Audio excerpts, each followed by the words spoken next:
제가 이제 내일 모레 50을 바라보고 있는 나이인데요. 이 나이 먹고 회사에서 나오면 제가 뭘 할 수 있을까요? 회사 그만두고 나오면 할 수 있는 게 별로 없습니다. 만약에 20대 때, 30대 때, 40대 초반 정도에 만약에 퇴사를 하고 나오면 그래도 젊기 때문에 새로운 걸 도전해볼 그런 여러 가지 가능성들이 좀 더 있을 수 있습니다. 하지만 이제 50줄 바라보는 나이에 뭔가를 하기는 참 쉽지 않다라고 저는 생각합니다. 그게 불편하지만 현실인 거죠. 그렇기 때문에 함부로 욕심부리거나 기대하거나 바래서는 안 될 것 같습니다. 함부로 쉽게 생각하고 뭔가에 뛰어들었다가는 많은 어려움을 겪을 수 있다라고 생각합니다. 그래서 좀 더 신중하게, 좀 더 조심하면서 뭔가를 할지 말지 판단하는 게 좋겠습니다. 뭐 직장인으로, 저 같은 경우에는 조직형 인간으로 오래 살아왔죠. 그렇기 때문에 저 같은 사람은 뭐 자영업을 해서 월화수목금토일 계속 일하며 사는 건 잘 못합니다.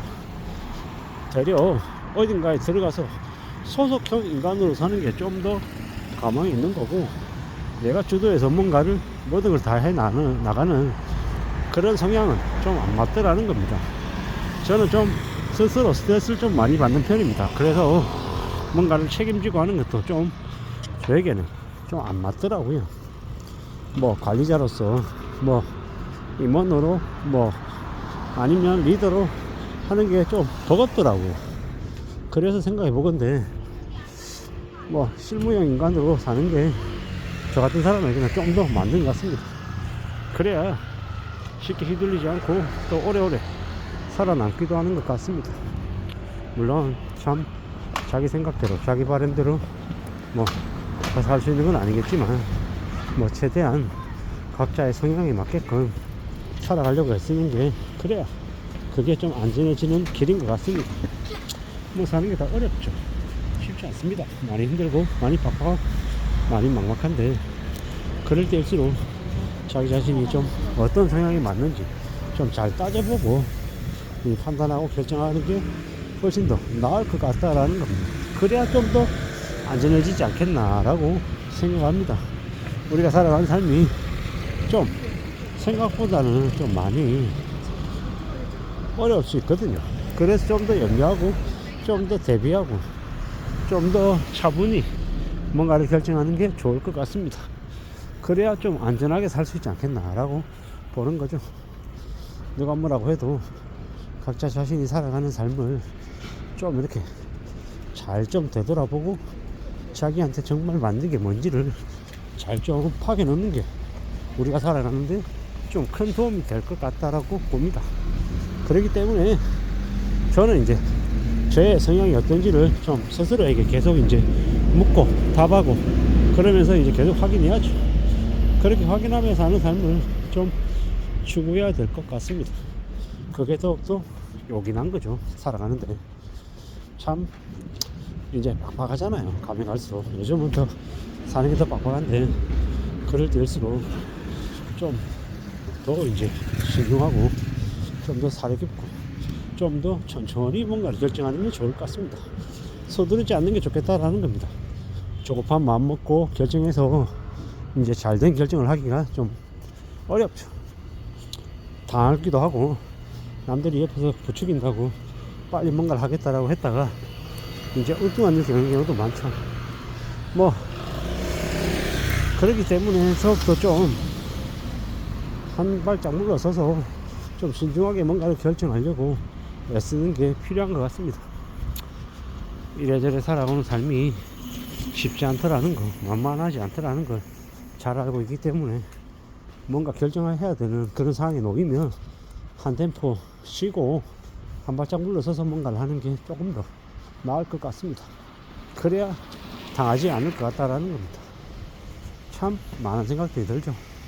어떻게 살아야 되나, 뭘 먹고 살아야 되나, 뭐 겁도 많이 나고 많은 이제 걱정이 앞설 겁니다. 그만두면 뭘 먹고 살아야 되나, 이제 답이 없고 답답한데, 그럴 때일수록 그만두고 난 뒤에 뭘 해야 될지에 대해서 조급하게 성급하게 결정하지 않게끔 시간을 좀 갖는 게 필요하죠. 그만둬야 되는 상황이 나오고, 직장인의 신분이 이제 끝나갈 때 뭐 버티려고 아둥아둥거리지만 버텨지지 않을 때는 어떻게 해야 된다? 일단 나의 시간을 가져야 된다.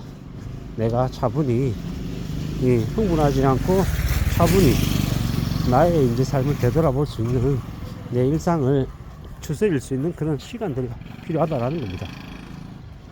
그런 시간들이 생기고 난 다음에 그 이후에 내가 뭘 잘할 수 있을지, 내가 어디에 관심이 있는지, 내가 어떤 결정을 하고 행동을 할 수 있을지에 대해서 이제 생각해보고 따져보고, 이제 그 다음에 이제 실천을 이제 조금씩 해야겠죠. 조급해하지 않고 서두르지 않고 휘둘리지 않으려고 써야 될 것 같다라는 겁니다. 근데 뭐 저도 제 주변에 퇴직하고 1년 넘게 자리 잡지 못하고 있는 고참들을 보는데 돈이 많이 씁쓸하더라고요. 생활비가 이제 부족해지니까, 궁지에 많이 몰리니까 이래저래 사는 게 이제 예사롭지 않더라고요. 그런 걸 보면 저도 겁이 많이 납니다. 어떻게 살 수 있을까? 어떻게 살아가게 될까? 라는 걱정들이 드는 거죠. 참 어쩔 수 없는 것 같다라고 생각하다가도 또 나에게도 이제 그런 일이 닥칠 텐데, 아무리 예방주사를 많이 맞아도 독감에 걸리면 힘든 것처럼 살아가는 삶이 좀 안 힘들어졌으면 좋겠다, 지금의 삶을 좀 잘 유지할 수 있으면 좋겠다, 이런 생각들을 더더욱더 하면서 진행 중입니다. 그거 말고는 없는 것 같습니다. 참 우리가 살아가는 중에 많은 어려움, 많은 이제 힘든 게 있는데, 실직 한다라는 게 이제 보통의 이제 가장들에게는 이제 아주 큰 충격 중에 하나라고 하죠. 이혼, 이제 부모나 형제 자매가 이제 죽는 경우, 뭐 그에 준하는 이제 충격이 실직이라고 합니다. 저도 이제 충분히 그렇다라고 생각하고 있고요. 앞으로는 더욱더 그런 두려움과 염려를 더 많이 하며 살게 될 것 같습니다. 차분히 천천히 지금을 잘 좀 지켜가면서 살아가려고 발버둥 치고 있는데, 뭐 언제 어떻게 어떤 이제 변화가 닥칠지 모르니 마음 단단히 먹고 지내야겠죠. 좀 더 강해질 각오를 해야 될 것 같습니다. 그 강해진다라는 건 결국 뭐다? 내 스스로 무언가를 준비한다라는 겁니다. 그렇게 내가 무언가를 준비할 수 있는 정도가 되면, 그러면 그래도 그 다음을 조금이나마 만들어내지 않겠냐라는 겁니다. 쉽지 않지만, 살아가는 게 어렵지만, 그럼에도 불구하고 한 걸음 두 걸음 내딛어서 나의 길을 만들어 가볼 작정입니다. 그래야 되지 않겠나라고 생각합니다. 갑자기 그만두고 일자리를 잃고 나면 뭘 해야 될까라는 생각을 해봤더니 이런 얘기가 나온 것 같습니다. 이상입니다.